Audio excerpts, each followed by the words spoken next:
Hi and welcome to Studio Wildlife. If you've watched my most recent videos, you might have seen me paint this Jaguar and this Jaguar piece. Well, I've got one more big Jaguar piece left to do.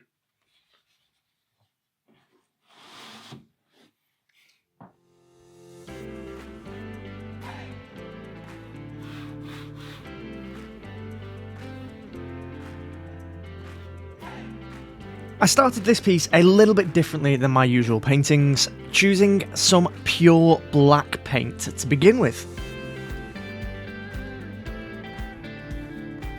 Which makes sense because this time I'm painting a black Jaguar. The other pieces in this series started with the background, but for this one I'm blocking in the Jaguar using that black paint. For the darkest sections, I'm just using the paint by itself and then thinning it down with water to put those greys and those lighter values in so that I can start establishing some form and blocking in the basic shapes and structures of the Jaguar. I know some people say do not use pure black in your paintings, and it does make a difference because you don't have pure black in real life, and you can tell a difference between people that have used pure black in their paintings and those who haven't, but it doesn't matter for me because I'm going to be glazing loads of colours over the top of this black later on, so it won't actually even look like pure black in the finished painting. I do find the black Jaguars are so much easier to paint than their normal coloured siblings, and that is because I don't have to navigate all of those spots. There are very few spots that you'll actually be able to see in the black Jaguar, but they are there, so don't ignore them completely.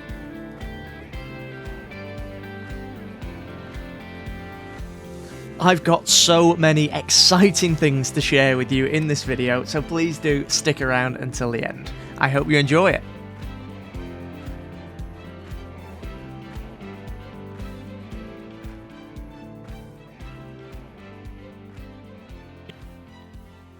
I've literally just got back from an art workshop over the weekend that Amber and I were running. Well, I was running a charcoal workshop and Amber was doing her very first acrylic painting workshop, which was absolutely amazing, and I'm so proud of her for doing it. But I am back in the studio now and I'm really excited to carry on with the Jaguar painting. I'm sticking with that yellow, orangey, brown, warm colour scheme for the background, and of course kicking it off with big brushes, because remember, big paintings need big brushes. I'm probably going to end up actually painting over a lot of the background washes and blocking that I'm doing now, but what that's going to do is build up some texture, build up some layers, and some of that lovely yellowy warm luminosity is going to show through the later layers of paint. Or at least I hope it will. There's still a very long way to go.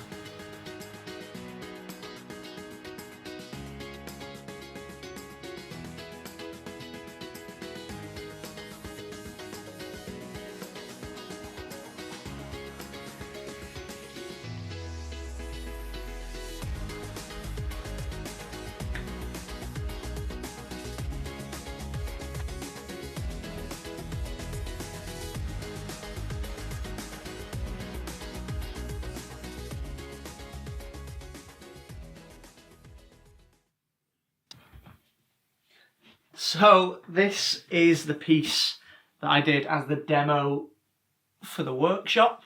Hopefully you can see that. It was a charcoal piece and now I've just got to find somewhere to store it. I don't actually have plans for this piece yet. I'm going to just have to find somewhere in my studio, which is getting more and more full because of these big paintings and like this empty frame that I've just got no idea what to do with. In fact, maybe you could leave a comment and let me know what you think I should put in this big, massive frame. Anyway, this is just going to have to stay here for now, leaning up. Hopefully I don't damage anything. Let's put it against the easel. And yeah, we've got to get back to the Jaguar. I worked a little bit on this tree branch last night and I'm not particularly very happy with it. So I'm pretty much gonna paint over it all today and lose everything that I've done so far. There'll be a little bit of texture still there, so that's good. But yeah, I'm just not happy with it. I'm not happy with the colours. Not happy with how it's looking. Obviously, this still had a long way to go. But yeah, I'm just not happy with the shape and the design of it. So I'm going to mix things up and paint over it. Sometimes when you know something isn't working, there's no point trying to push through and getting it to work. You've just got to stop, reassess, and just try something new. Even if it means painting over hours of work that you've already put in. It's really hard, but getting over that fear of changing things, which is going to massively improve your painting. In fact, being able to check and correct things as you're creating artwork is just going to make you a better all-round artist. Or at least a realistic artist. And trust me, it was hard for me to do this because trees and rocks are some of the worst things for me to paint. I absolutely hate them. I feel like I'm no good at them, even though they are quite well rendered. I just don't have the same level of experience with them as I do with like animals and animal fur, which I can render to a significantly better level of realism in a much shorter amount of time. So I think the thing that frustrates me the most with painting trees is just how long they take to paint. The video doesn't really do it justice, but I spent 3 solid days just painting that single tree branch. But it was worth it, and I am much happier with how it looks now.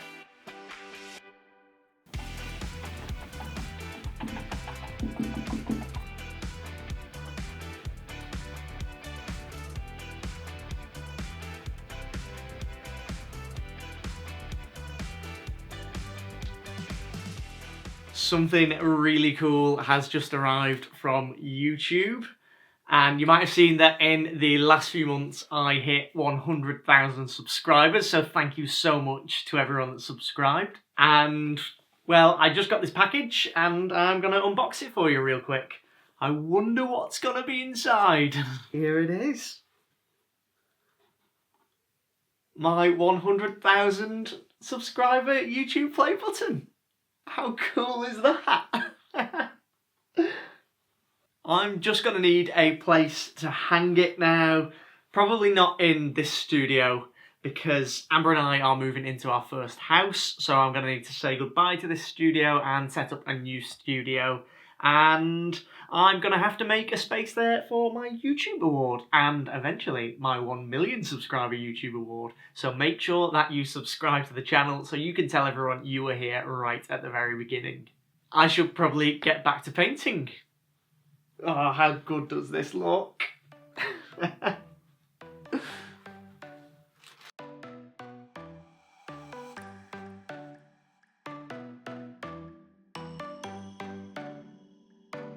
I started the background in pretty much the same way as the other paintings, but I wanted to mix this one up a little bit.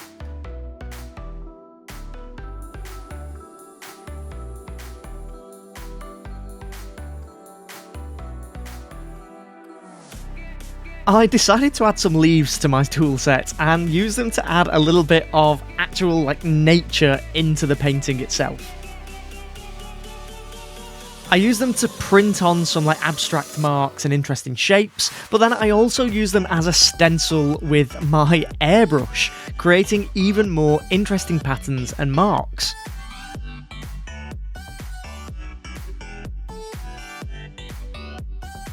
Rather than just stamping on the leaves, I wanted to use them to create a negative structure.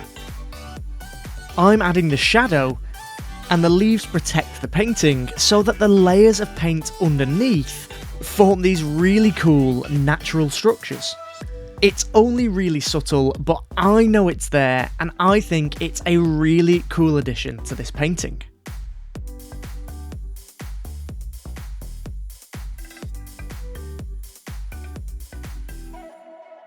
The main technique for this background doesn't involve realism, it's just creating abstract marks using different sized brushes and different consistencies of paint.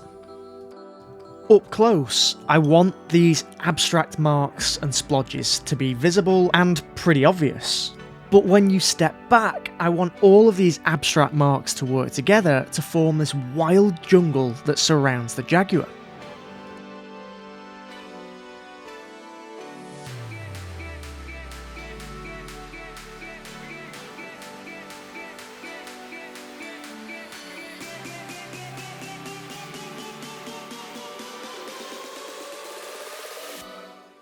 There are only a few elements in the background that require a little bit more control and precision. Like the vines, I want these to be a little bit more solid looking so they stand out from the rest of the background, and it adds just a little bit more depth, definition and interest to the piece. These are still nowhere near as rendered as the foreground or the Jaguar will be, but they are the most rendered part of the background. And as I said, I think just having that little bit of variation helps to create a much more interesting painting.